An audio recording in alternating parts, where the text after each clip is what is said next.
Man, we're talking high, low, big, small, cut, trade, start, sit, bingo, bango, bongo. Lots of injuries to report. There's a lot to talk about here after week 2. What's up, guys? Welcome back to FFT. I'm Trevor, and let's check it out.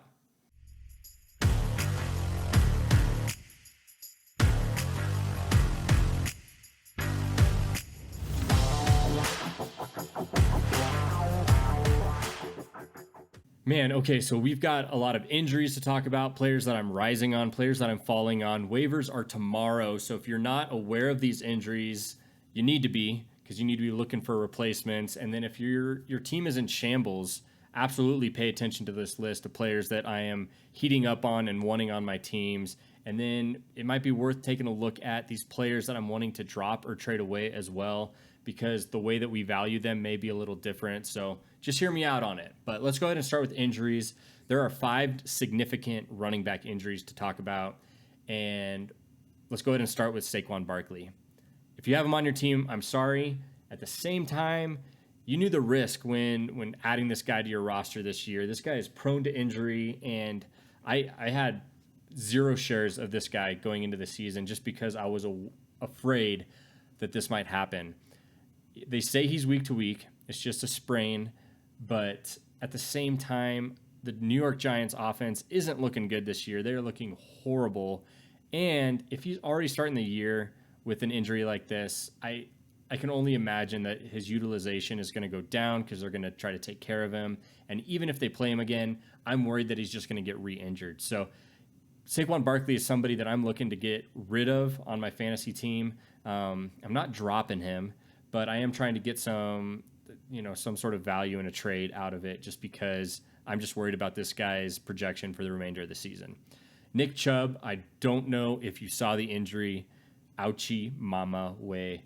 It was rough. If you get sick looking at any sort of crazy tweaks of the knees or ankles, do not look up a video of it. It shows his knee getting twisted and tangled in ways that a knee should not get twisted and tangled. This guy's out. This guy's gone. He's out for the season at least. I feel bad for him as a human being. It's the sort of thing where you could see his face after taking the hit, and he just kind of knew. He knew that it was over. So Nick Chubb, we got Jerome Ford coming in as a backup. Might be worth taking a look at for week 3 on waiver wire. The next injury to report is Austin Eckler. We're getting a lot of mixed messages from Austin Eckler going into week 3. They're saying he's kind of week to week, but we don't really know where this guy's going to end up. And Joshua Kelly's been doing all right. He'd had a kind of a letdown of a week 2, but I imagine that he'll kind of get back into true form like he was week 1 going into week 3. That's my hope, at least, because I bought into him in waivers last week. So I kind of bought in at this point. The other injury is Jamal Williams. I'm honestly not really sure what happened to him. I just know that he's out as of right now. I don't know if I'm getting rid of him. I need to take another look at that, but I'm not sure. Full transparency, I'm not sure what happened to Jamal Williams. I wasn't paying close enough attention to that game. And then we got David Montgomery. If you've got Jahmyr Gibbs on your team, you're hoping and praying that he finally gets utilized the way that you want, that he gets 99 plus touches in week 3. Please give us 99 plus touches, because Jahmyr Gibbs has the talent. He just needs the volume. So obviously, if you have David Montgomery, you are super bummed about it. But this gives Jahmyr Gibbs the opportunity that we've wanted to have him have since week 1, since the beginning of the season. So he'll finally have it, and hopefully he makes something big out of it in week 3. Then we got 2 quarterback injuries to talk about. Anthony Richardson with a concussion. He's on concussion protocol. Had an incredible first half of the game. I imagine he would have had a 30, 35, maybe 40-point game if he had stayed healthy. He was on a roll. If you've got him in Dynasty or you've got him in like a keeper league, hold on to this guy. Definitely worth having. The other guy, though, I'm a little worried about, Joe Burrow. Seems like he's got another sort of calf issue going on. I'm not sure what's going on with this guy. He's already had 2 bad weeks to start. T. Higgins had a great, week 2, but outside of that, Joe Burrow is not looking good. And especially with this injury now, I'm not high on Joe Burrow. I'll just say it like it is. He's one of my trade away targets, and we'll get into that here in a second. But he does not look like the Joe Burrow. I don't know if he got his money and decided, whew, got my money, I can just kind of relax and chill now, or if the competition fell away. I don't know what's going on with this guy. It's hard to watch him play right now. It seems like something's going on, and it's a little rough. But he's hurt, calf injury. I'm looking to start somebody else week 3. That's just my take. We'll see what happens with him. Okay, so let's go ahead and jump into players that I'm either picking up off of waiver wires if they're available, or trading for. And so obviously not all these guys I'm about to list are going to be on waivers, but these are guys that I think you should be paying attention to going into week 3. People that you can either, or players that you can either be buying low, hopefully, or players that I believe are going to be rising even more than they already are, and that you should be trying to target based on their performances, their volume, their athleticism and skill, the teams they're on. All these sort of things are accounted for in my mind, at least as we go down the list. So let's go ahead and start with the wide receivers, and let's start with AJ Brown. Jalen Hurts had a rough week 1 as far as AJ Brown is concerned. He had a even rougher week 2, but I imagine the Eagles' offense is only going to get better. I imagine that AJ Brown is going to get played into the game more and more and more. He is way too talented and athletic for them to just avoid him and not utilize him the way that he has been in the past. He is a pass-catching machine and a beast. Yards after contact, he makes it happen. So I'm looking to acquire this guy, and you may be able to buy him somewhat cheap based on his first couple weeks of performance if people aren't high on him and believe in the process. Another guy I'm looking at is Deebo Samuel. I was worried at the beginning of the season, outside of Christian McCaffrey, I was worried that they had so many weapons on their team that you weren't really going to be able to figure out who they were. There's no way Ayuk and Deebo and Kittle are all going to have enough volume, right? And that's what I thought, at least. And so, but after watching the first couple games, the 49ers are the real deal. Obviously, Christian McCaffrey, every time he touches the ball, he's like he's like a god the way he runs. He's incredible. He's quick. He's fast. He's elusive. He's got incredible hands. He's like Hercules out there. It's fun to watch him. But I am looking to acquire Deebo. Ayuk has been absolutely utilized, but the Deebo, the amount of yards he's getting per reception and rushing yards and all that on the offense so far, I only imagine it's going to continue to go up as they kind of spread it out among their receivers. So I'm looking to go after Deebo Samuel 100%. The next one is a guy that I got some questions about on Twitter, Christian Watson. They're curious why Christian Watson, and it's pretty simple for me. Jordan Love is looking legit. He's looking like he's slinging it all over the place. He's just on fire. He's confident. He's got the arm talent. He knows how to protect the football. And he doesn't even have Christian Watson, who I think is the number 1 wide receiver on their team. So I only imagine that when he gets onto the field, he's going to be a beast. I imagine that he's going to have touchdown after touchdown after touchdown. He's going to have 30-yard catch after 40-yard catch after 50-yard catch. I think it's going to be pretty fun, and I think people are just need to wait and see. I think that he is going to prove to people that he is still the real deal, even after Aaron Rodgers has left. I am high on this guy in Ryzen. I'm looking to acquire Christian Watson 100%. JSN. I'm not super high on JSN. I think he will steadily climb throughout the season. I am looking to acquire him. It's as simple as that. I think as a rookie, he is just going to be worked into this offense more and more. He's already showing that he's got some talent and he's got the ability to get open on the field. I think this guy, the sky's the limit, but I think it'll be slow progress. So don't expect this guy to be giving you 15 plus points from now on. I just imagine that by the end of the season, he might be around that marker. So JSN is a trade target for me, absolutely. And then I'm looking to acquire Mike Evans. Here's the thing about Mike Evans. I don't like Mike Evans, the player. I really don't have a lot of him on my team. If you need a wide receiver, though, Mike Evans is somebody that you should be chasing down and trying to get on your team. That's all I have to say about that. Calvin Ridley had a bad week 2. It could have been a great week 2. Just some missed passes from Trevor Lawrence and that sort of thing. He had a touchdown that didn't count. But I'm trying to go after Calvin Ridley. I think that people may be selling him for cheaper than what he's worth after week 2, but I still think he's the real deal. I think Calvin Ridley has the potential to be a top 5 wide receiver this year. Puka Nacua. If you don't have him, if he's on waiver wire still, go out and get him. He's incredible. I think he's going to continue to be incredible. He's Cooper Kupp light. Even if Cooper Kupp comes back, which I think Cooper Kupp gets hurt if he comes back. I just think that's what's going to happen. And we don't know when he's coming back. Pick up Puka. Go trade for Puka. He's going to continue to make it happen. I'm in love with the guy. He came out of nowhere. Super fun to watch him play. He had 20 targets, 15 catches last game. Ooh, love to see it. Love to see it. Let's talk quarterbacks. Kirk Cousins. Holy cow. Give me a second. Kirk Cousins. Kirky, my boy. He's the number 1 quarterback on the season so far. Crazy. With the addition of Jordan Addison, I mean, I guess it makes sense. They're lighting it up on the Vikings right now. Go get Kirk Cousins. I think he'll probably come down a little bit. He won't stay the number 1 quarterback all year, I don't think. He could stay a top 5. Absolutely. With the way that the offense is rolling and they're passing it and chucking it around the field. I'm in love with Kirk Cousins right now. Go pick him up. Jordan Love. He is the number 2 quarterback on the season. Number 2. I told you, by the way, if you go back and look at my quarterback video, I told you to look out for Jordan Love. He's the number 2 quarterback on the season. He's only 61% rostered right now, 22% started. I can't.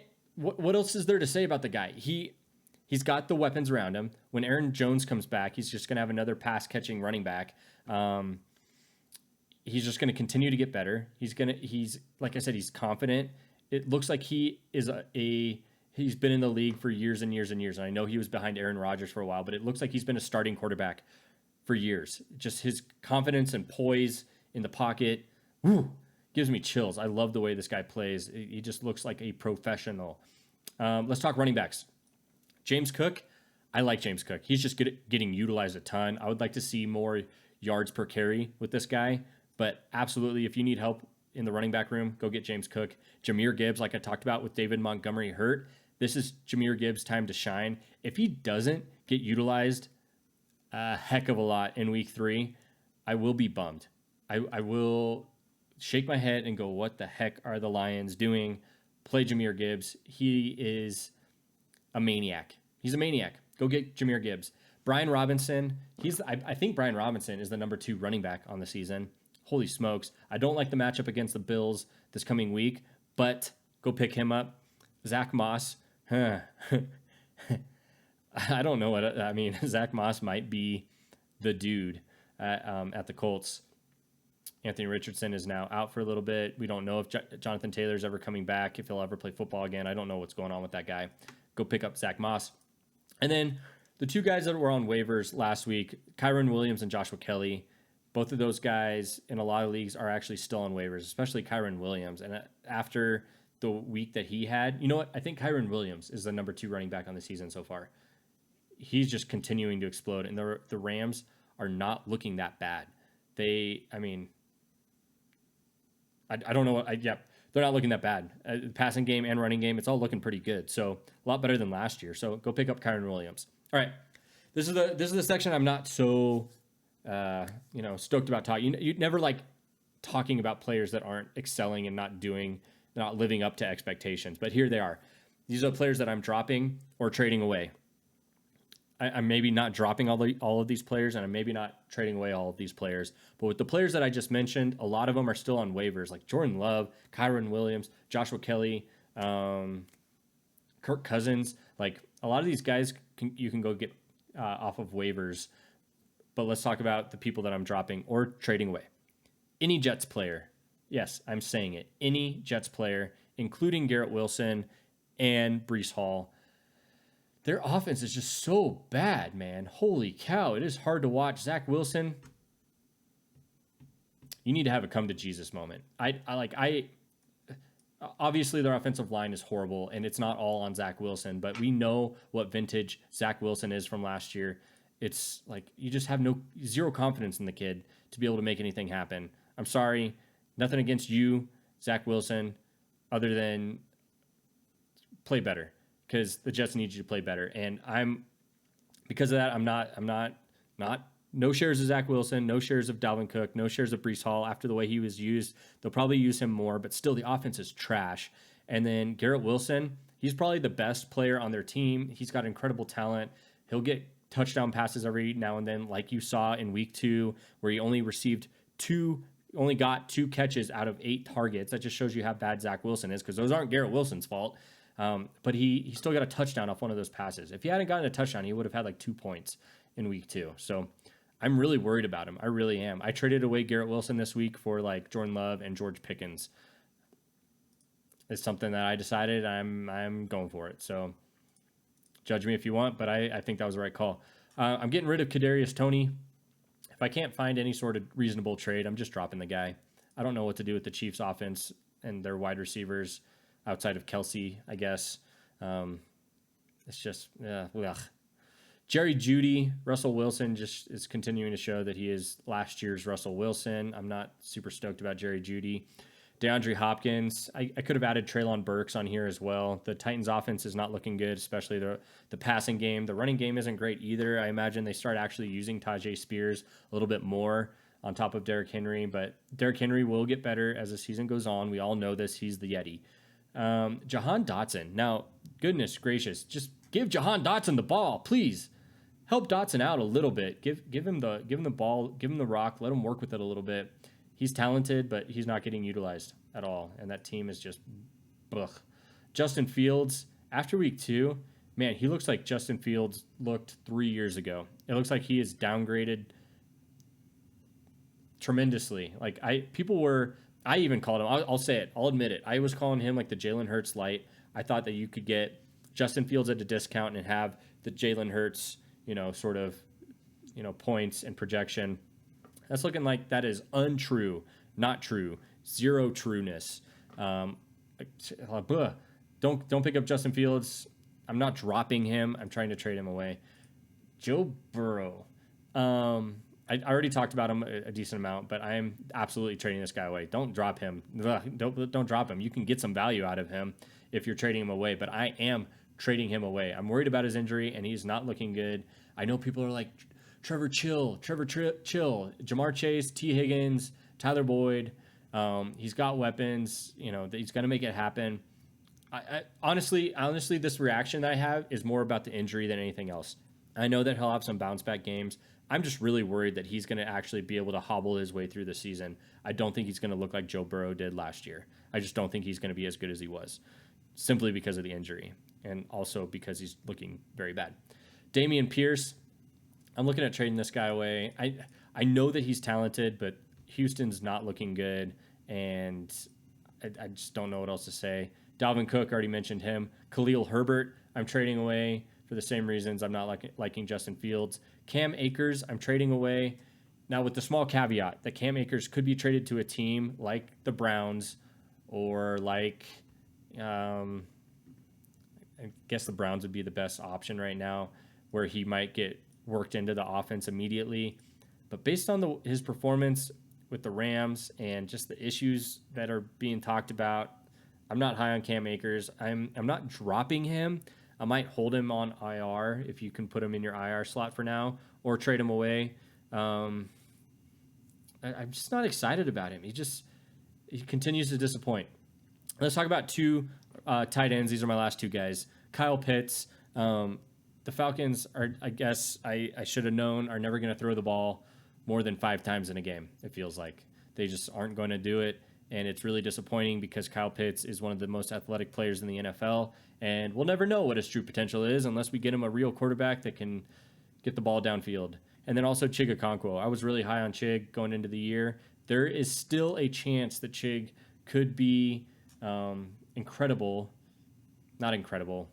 He could be good this season if he is actually used. I think he's one of the better pass catchers on their offense. I would pair him right next to Treylon Burks, right behind DeAndre Hopkins. I think he's like the number 2, actually, as far as pass catchers go. I'd put him in front of Treylon Burks. But anyway, that's my list. I'm curious what you guys think. Let me know if I'm wrong about any of the people that I just talked about.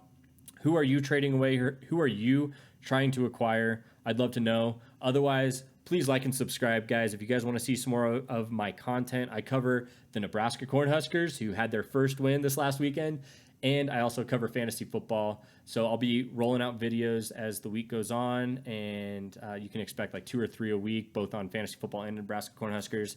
But until then, I'll catch you guys later. See ya.